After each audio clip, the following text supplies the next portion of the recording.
많은 남자 고등학교, 여자 고등학교가 남녀공학으로의 전환을 준비하거나 고민하고 있다고 합니다. 대체 왜 그런 겁니까?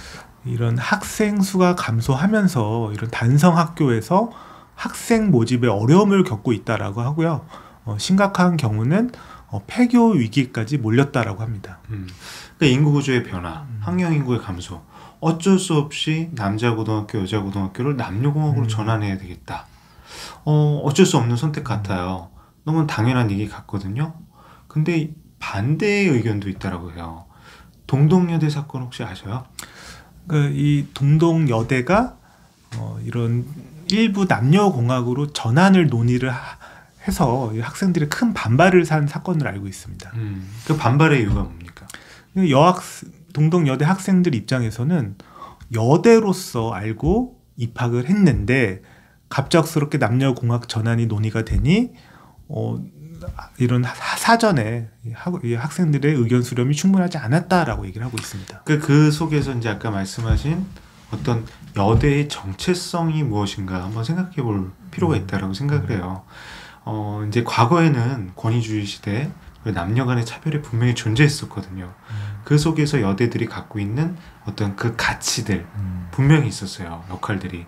여대를 통해서 훌륭한 여성 인재를 양성하고 우리 사회의 어떤 성적인 차별 그것들을 이제 해결해 나가는 어떤 원동력으로 삼았던 구심점의 역할을 했던 것들이 사실이거든요. 근데 이 시점에서 우리가 과연 생각해 봐야 돼요. 지금 현재도 남녀 차별이 존재하는가, 그리고 남녀를 따로 교육하는 것이 현재 우리 학생들이 살아갈 미래 환경에 적합한가, 이런 문제라고 생각을 하거든요. 근데 저 같은 경우는 대학은 학문의 상아탑이라고 하고 학문에 있어서 자유로운 사상과 자유로운 의견 개진이 좀 필요하다고 생각을 하는데 이제는 여대 틀에 갇힐 필요가 있을까라는 생각이 좀 들거든요. 그런 부분에 있어서 여성도 남성도 동등하게 서로 협력하고 경쟁할 필요는 있다고 생각을 해요.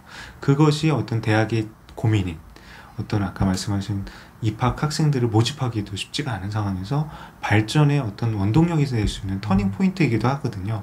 물론 이제 재학생들은 아쉬움이 있어요. 여대로서의 정체성. 근데 과연 여대로서의 정체성이 중요한 건가? 대학의 정체성으로서의 어떤 그 가치, 그리고 앞으로의 향후 발전이 중요한 것인가? 그거는 이제 여러 가지 고민을 해야 되는데 저희가 뭐 어떤 특별한 입장을 선택하거나 그러진 않죠. 그럼 이걸 고등학교로 한번 내려볼게요. 고등학교는 어떻습니까? 이 우려하는 걱정의 목소리들이 있잖아요. 근데 고등학교 같은 경우는 우선은 가장 큰 어려움이 대학 입시랑 관련이 있기 때문에 남녀공학 전환이 이런 내신 성적에 영향을 주지 않을까 이런 염려들이 있거든요. 그리고 이제 저같이 보수적인 이제 학부모들 같은 경우는 저는 아들도 딸도 다 있습니다. 남학생들이 좀 불리하지 않을까? 혹은 남학생들이 여학생들과 어떤 연애를 해서 학업에 지장이 있지 않을까? 이렇게 생각하실 수도 있거든요. 어떻습니까?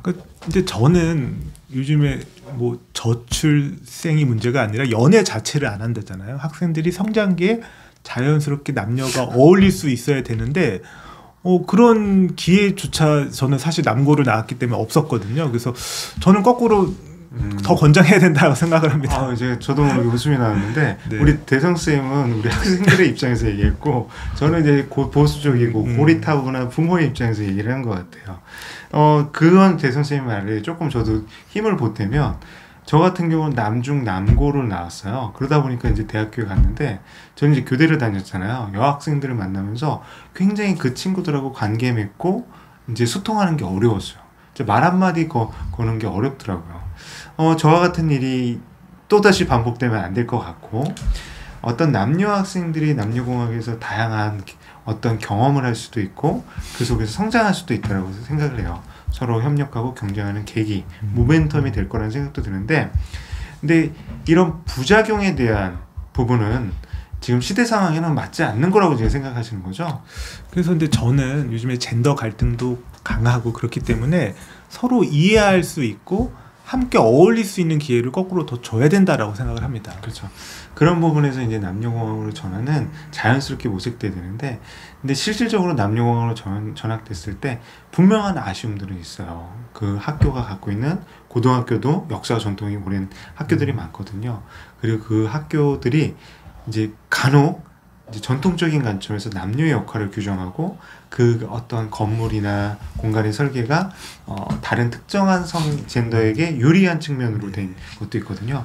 그래서 이제 남녀공학으로 전환은 학교의 간판만 현판만 갈아 끼는 게 아니라 시설이나 그리고 어떤 그 학생들의 등하교나 그리고 그 속에서 생활하는 공간에 대한 부족함이나 불편함이 없도록 어떤 개선이 이루어진 다음에 이제 이루어져야 될 것 같다는 생각이 들어요. 그래서 간단히 통계를 말씀드리면, 근데 서울 같은 경우는 중고등학교가 708곳이고 그 중에 34%, 241곳이 단성학교라고 합니다.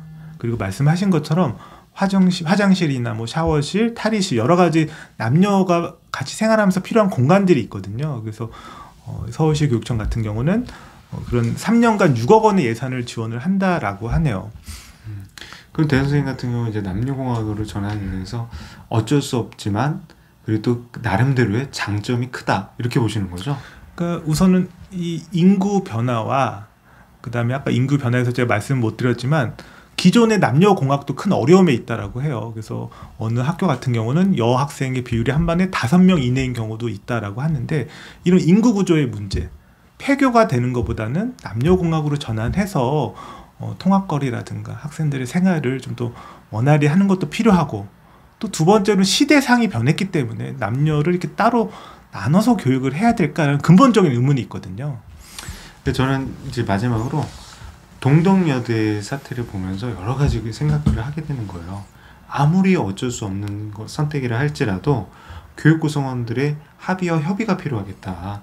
그것에 대해서 어떤 인식의 전환이나 비전에 대한 공유가 이루어지지 않고 급속하게 한 구성원에 의해서 이게 이끌어진다라면 당연히 아쉬움과 반발이 있을 거라고 생각을 해요. 저도 그래서 오늘 대선생님과 얘기를 나누면서 남녀공학으로 전환은 정말 어쩔 수 없다. 그리고 시대적으로도 필요한 것이기도 하다.